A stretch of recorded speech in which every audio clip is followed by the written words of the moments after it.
다음에 10번 문제로 넘어가겠습니다. 현대적 수학 조정의 기법 문제는 주로 큰 제목을 물어보는 문제가 주로 출제가 되는데요. 현대적 수학 조정 기법에 대해서 쓰시오, 또는 현대적 수학 조정 기법 3가지를 쓰시오, 4가지를 쓰시오, 이렇게 시험에 나옵니다. 여러분들이 머릿속에 1번 선형계획법, 2번 정수계획법, 3번 목표계획법, 4번 수학표의 이형, 이렇게 4가지 중에 3가지 또는 4가지를 쓰시오, 이렇게 물어볼 수 있고요. 또 한 가지는 여기 보시면 1번의 선형계획법 있죠. 여기 보면 전제조건이 있어요. 전제조건 4가지를 쓰시오, 이렇게 나온 적이 있습니다. 자, 선형계획법의 전제조건을 쓰시오. 그러면 비례성, 비부성, 부가성, 분할성, 선형성, 제한성, 확장성 등이 있는데 이 중에 3가지 또는 4가지 정도 이렇게 물어볼 수 있다. 이렇게 아시면 좋겠습니다. 자, 11번 수학표의 용도 4가지. 네. 수학표의 용도 4가지를 쓰시오. 지난 2017년도까지 2번 연속 나왔었어요. 네, 그래서 최근에 조금 안 나오고 있는 추세이긴 하지만 언젠가 또 한번 다시 나올 그런 문제입니다. 수학표의 용도는 첫 번째, 인목 재정 및 생장량의 추정. 가장 중요한 게 이거죠. 그쵸? 인목의 재정과 생장량을 미리 추정한다. 그 다음에 지위를 판정한다. 그쵸? 그 다음에 인목도 및 벌기령을 결정한다. 그 다음에 수확량을 예측할 수 있다. 산림평가에 도움이 된다. 이렇게 해서 총 5가지 중에 수학표의 용도 4가지를 쓰시오, 이렇게 나올 수 있습니다.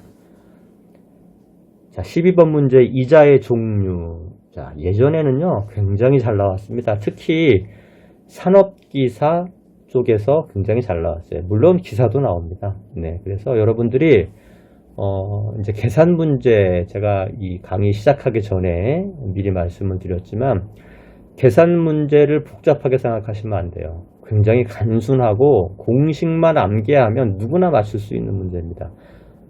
앞에서 보셨던 그 카메랄 탁세 훈데스 하겐법에 의한 표준 연간 벌채량 구하는 공식처럼 이 이자 조형 종류 공식도 마찬가지로 그렇게 복잡하거나 어렵지 않습니다. 여러분들 한 10번 정도 써보시면 자연스럽게 암기가 돼요. 포기하지 마시고 미리 준비를 해 두시기 바랍니다.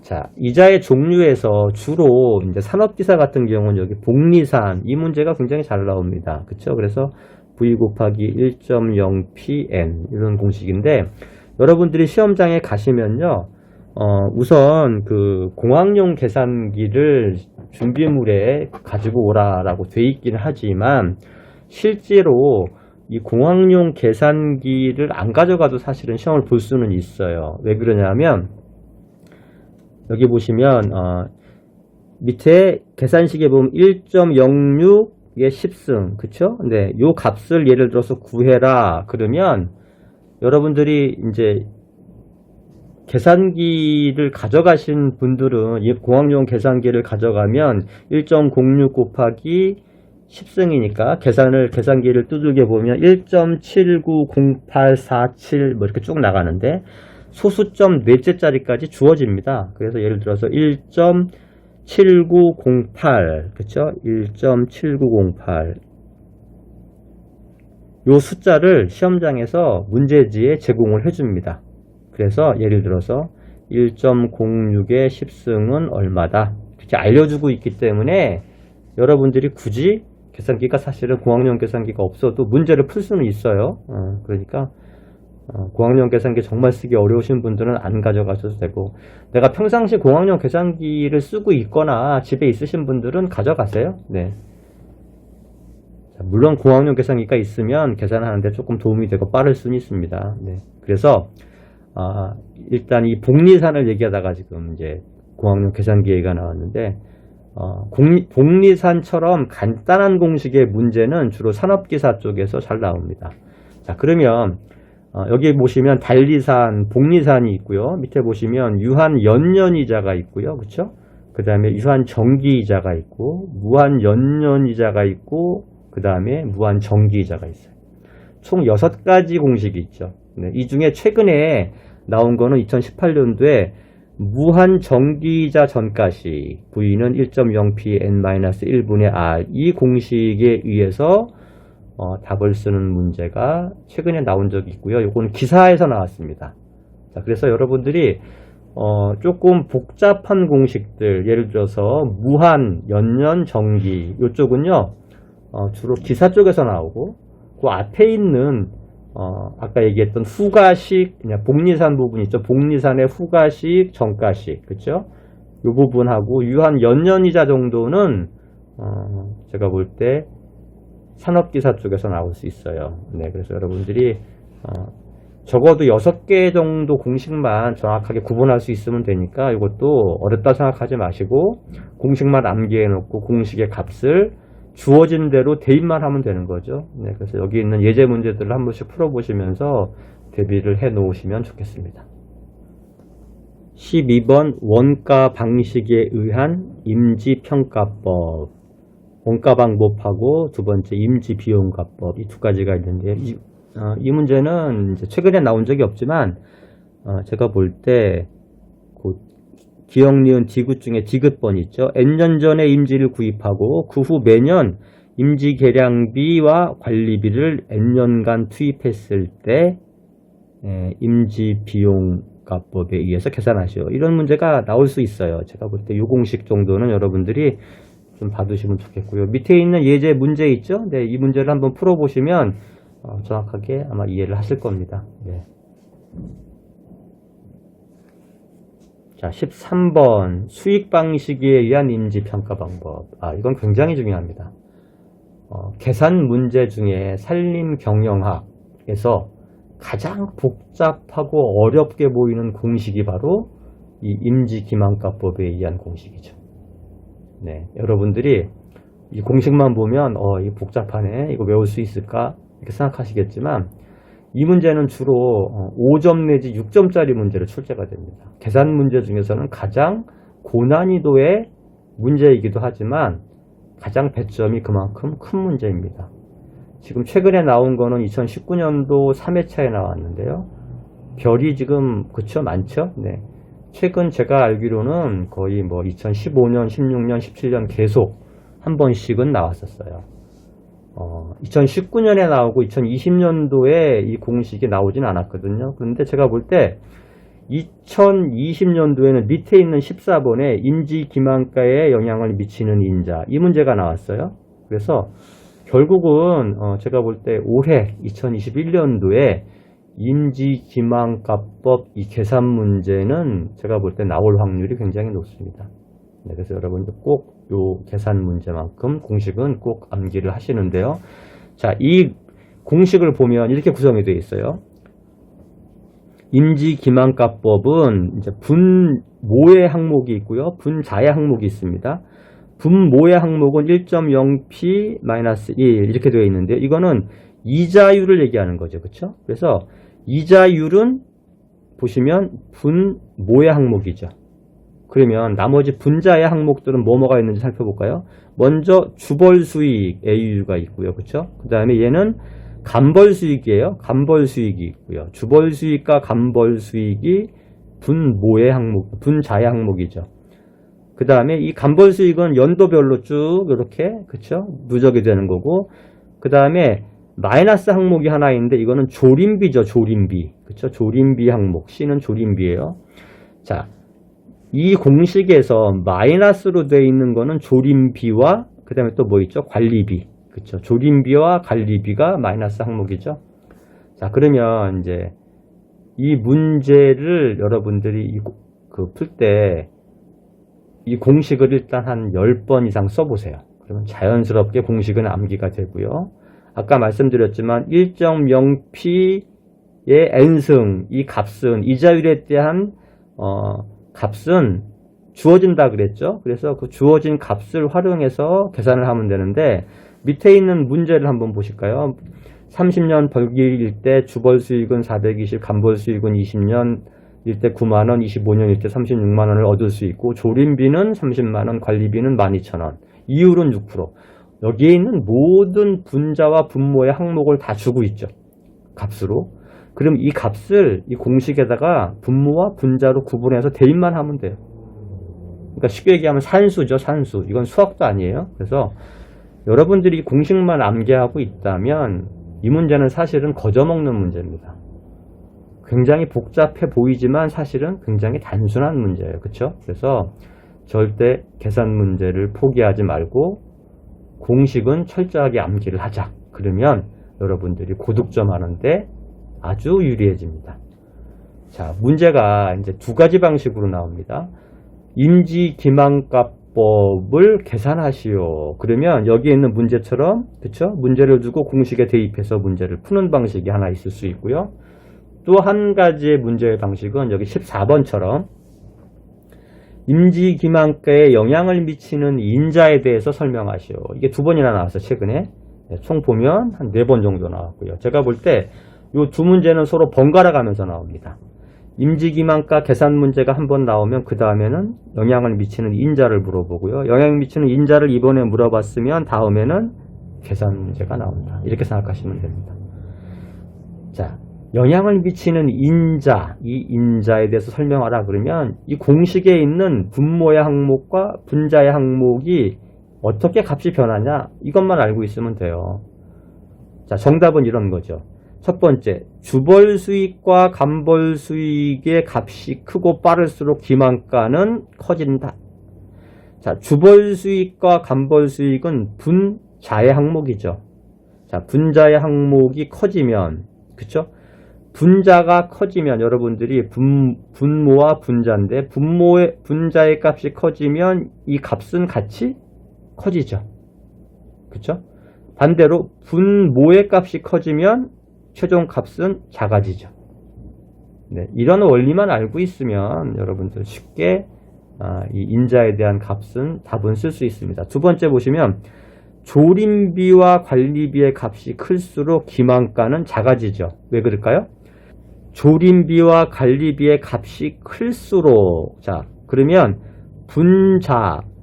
분자에 있는 항목의 마이너스 항목이에요. 이게 크다라는 거는 분자 값이 작아진다는 얘기죠. 그렇죠? 분자의 값이 작아지면 결국은 기만가도 같이 작아지는 거죠. 이해하시죠? 그래서 조림비와 관리비의 값이 크면 분자의 항목이 작아지는 거죠. 마이너스니까. 그래서 기만가도 결국은 작아지게 된다. 이렇게 이해하시면 되겠습니다. 이율이 낮아지면 분모가 작아지니까 이 값은 커진다. 이렇게 생각하시면 됩니다. 또 벌기가 길수록 기만가가 증가하고 어느 시기에 최대에 도달하고 이후 점차 감소한다. 임지기만가에 영향을 미치는 인자 3가지를 쓰시오, 4가지를 쓰시오. 뭐 이렇게 물어보면 여러분들은 이 공식에 있는 분자의 항목 또는 분모에 있는 항목이 어떻게 변하느냐에 따라서 커지냐 작아지느냐에 따라서 값이 어떻게 변하느냐 이 부분을 풀어서 설명하시면 되는 겁니다. 너무 복잡하게 생각하지 마시고 간단하게 그렇게 답하시면 충분히 정답으로 인정받을 수 있습니다. 자, 다음 문제는 15번 임업 이율의 성격 3가지를 쓰시오. 2019년도 2회차에 출제됐던 문제고요. 첫 번째, 대부이자가 아니고 자본이자이다. 그쵸? 그 다음에 현실 이율이 아니고 평정 이율이고 실질적 이율이 아니고 명목적 이율이다. 그리고 장기 이율이다. 여러분들이 보시면 여기서 보시면 자본이자다. 그 다음에 평정 이율이며 명목적 이율이고 장기 이율이다. 이렇게 4가지겠죠? 네. 자, 일단 우리가 은행에서 빌려 쓰는 그런 돈에 대한 이자가 아니기 때문에 이거는 쉽게 얘기하면 임목에 대한 축적, 장기적으로 우리가 얻게 될 이런 이익분에 대한 이자를 계산을 한다, 이율을 계산한다 이런 개념이기 때문에 자본이자이고 현실적인 이율은 아니고 평정한 이율이고 또 실질적인 이율도 아니고 명목적으로 대충 우리가 이런 정도의 이율이 생긴다 이런 얘기고 그 다음에 단기가 아니라 장기다 이렇게 생각하시면 되겠습니다. 자, 16번 임목의 평가 방법 보시면 첫 번째 유령립 임목평가 중령님 인목평가, 그 다음에 장령님 인목평가 이렇게 있는데요. 앞에 건 한번 읽어보시고 주로 시험에 나오는 건 여기 보시면 3번의 벌기 미만의 장령님에 대한 인목평가 중에 인목기만가법, 그쵸? 네, 인목기만가법, 그 다음에 4번의 벌기 이상의 인목평가 방법에 보시면 시장가역산법, 이 두 가지가 주로 나옵니다. 그래서 이번 최근 2000년도 3회차에 인목기만가법이 나왔어요. 네, 주로 나오는 게 임지기만가가 주로 나오다가 이번 처음으로 인목기만가 처음으로 출제가 된 겁니다. 그래서 인목기만가에 대한 공식도 또 나올 수 있습니다. 여러분 한 번 나오면요 비슷한 문제가 한 번 더 출제되는 경우가 가끔 있어요. 그러니까 임지기만가와 인목기만가 이 양식을 공식을 헷갈리지 않게 좀 구분해서 반드시 좀 암기를 해 두시기 바라겠습니다. 네 번째 보시면 벌기 이상의 인목평가 중에 시장가역산법이 있는데요. 이것도 예전에는 단골 손님이었는데 최근에는 좀 뜸합니다. 어쨌든 2015년도, 16년도에는 나오던 문제들이에요. 그래서 이 공식 또한 그렇게 어렵지 않습니다. X는 F 가로 열고 1 플러스 MP 플러스 R분의 A 마이너스 B. 자, 값을 다 주어지기 때문에 이 공식만 암기하고 있으면 그대로 여러분들 답을 적을 수 있는 아주 쉬운 문제입니다. 그래서 벌기 미만의 장정님은 인목기만가법, 그 다음에 벌기 이상의 인목평가는 시장가역산법. 이 두 가지 공식은 좀 유심히 봐주시기 바라겠습니다. 자, 17번 넘어갑니다. 강가삼각. 자, 정액법이고 직선법. 이 문제만 주로 한 두 번 정도 나왔었어요. 굉장히 간단한 구조입니다. D는 N분의 C-S. 강가삼각비는, 그쵸? 내용 연수분의 구입 가격에서 폐물 가격을 빼면 되겠죠. 그래서 물건을 구입했는데 내가 팔 때 가격이 얼마다 그러면 샀을 때 가격 빼기 팔 때 가격 나누기 내용 연수를 하면 그게 바로 강가삼각비가 되는 거죠. 자, 아래에 예제 문제가 있으니까 한번 풀어보시고요. 18번 손익분기점. 이 문제도 예전에 한번 나온 적이 있어요. 뭐 최근에는 잘 나오질 않지만 산업기사 쪽에서 주로 요 감가상각과 손익분기점 문제가 나올 수 있으니까 물론 기사에서도 나옵니다. 네, 한번 유심히 봐두시기 바랍니다. 여러분들이 산업기사는 기사하고 완전히 시험 문제가 다르지 않냐 이렇게 물어보시는 분들이 계신데 그렇지 않습니다. 제가 볼 때 난이도에서의 한두 문제 정도 쉽게 얘기하면 기사는요 15문제 중에 조금 어려운 문제가 한두 문제가 꼭 있습니다. 일반적인 기사는 대학 졸업 이상의 수준의 문제거든요. 근데 그거보다 한 단계 조금 더 위의 문제, 한 기술사에서 나올 법한 문제가 기사에는 꼭 한 문제가 있어요. 쉽게 얘기하면 출제위원회 자존심이니까 한 개 정도는 틀려라 이런 의도로 만든 문제들이기 때문에 여러분들이 15문제를 다 맞추겠다 이렇게 목표를 가지고 가셔도 한 문제 정도는 반드시 좀 어렵거나 생소한 문제가 있습니다. 그래서 너무 당황하지 마시고 이게 좀 어려운 문제인가 없다 이렇게 생각하시면 되겠고요. 산업기사는 그에 비하면 굉장히 고난이도의 문제는 없습니다. 일반적으로 조금 평이한 문제들이 기사보다는 더 많다 이렇게 생각하시면 되고요. 출제 범위는 모두 동일합니다. 그래서 여러분들이 기사와 산업기사를 따로 공부할 수가 없고 전체 공통 과목을 같이 공부를 하셔야 되고요. 난이도에서 한두 문제 정도 차이가 있을 뿐이다 이렇게 기억을 해 두시면 좋겠습니다. 자, 다음 문제 산림투자 효율의 결정. 이것도 두 번이나 나왔는데요. 조금 전에 말씀드렸던 기사 시험 문제 15문제 중에 가장 고난이도 문제 한 문제 내지 두 문제에 해당하는 문제예요. 실제로 이 문제가 나왔을 때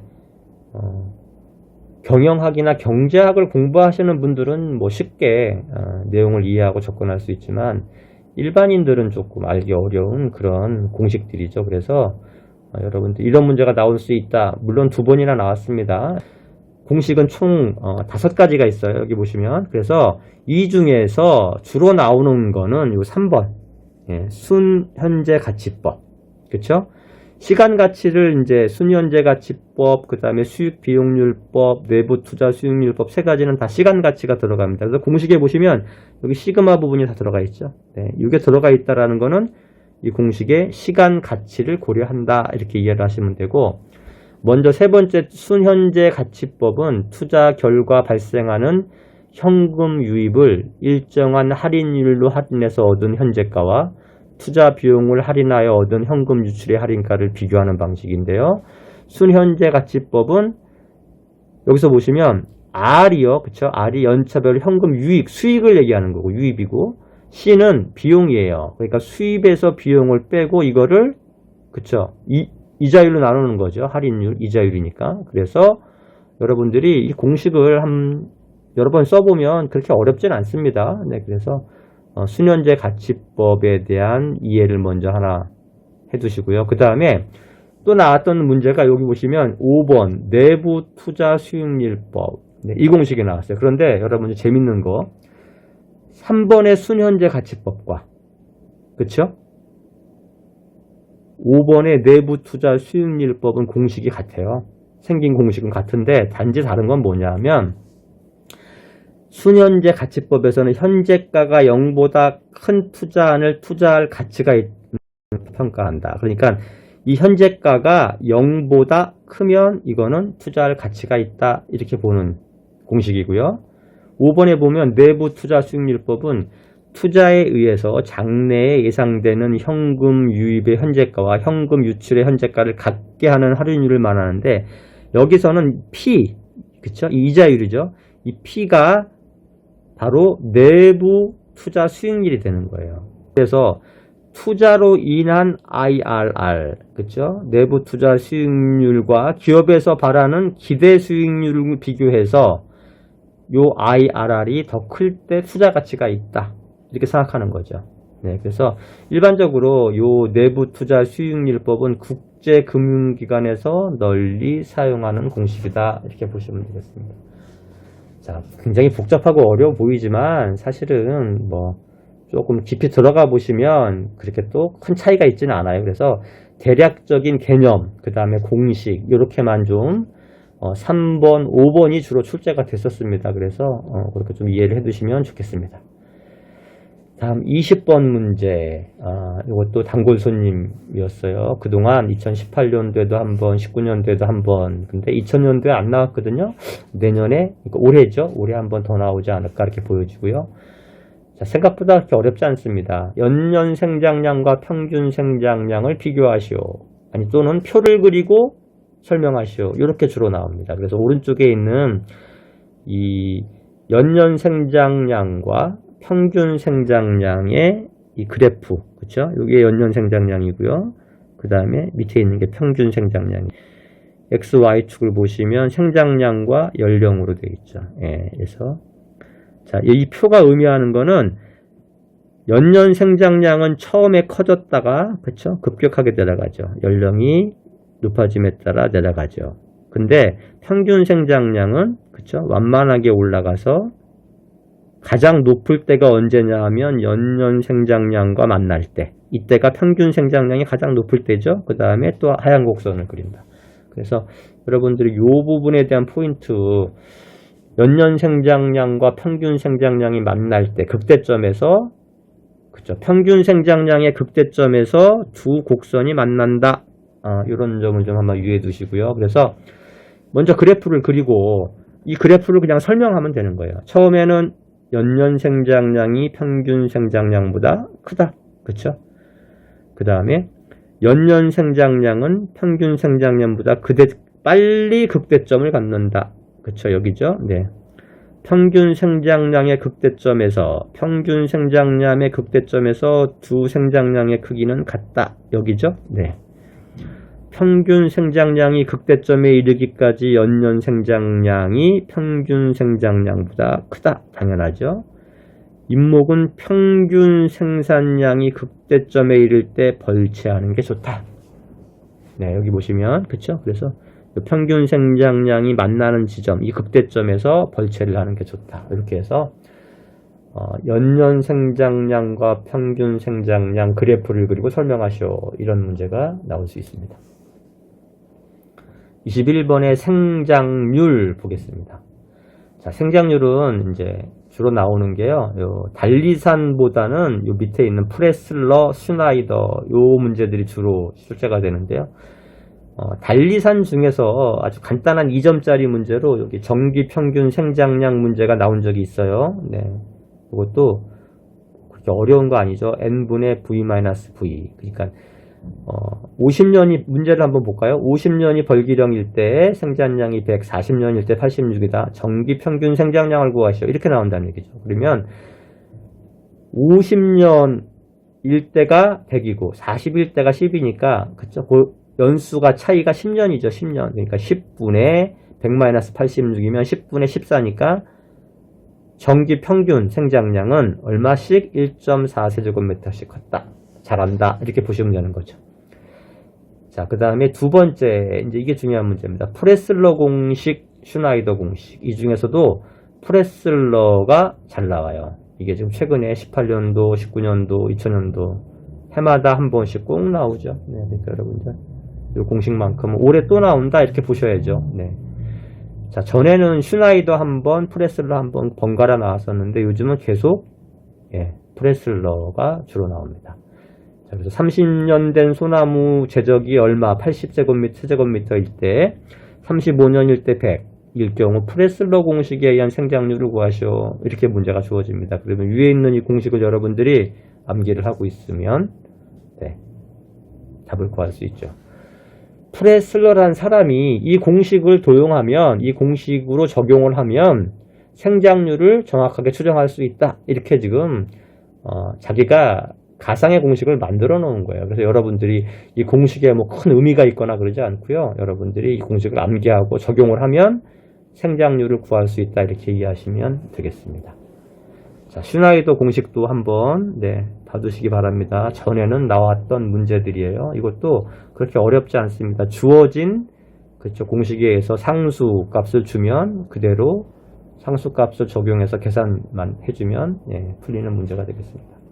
그래서 생장률 이 문제에서는 주로 프레슬러 공식, 슈나이더 공식 이 둘 중에 하나가 주로 나오고요. 가끔 가다가 정기 평균 생장량을 간단하게 물어보는 2점짜리 문제도 가끔 출제가 됩니다.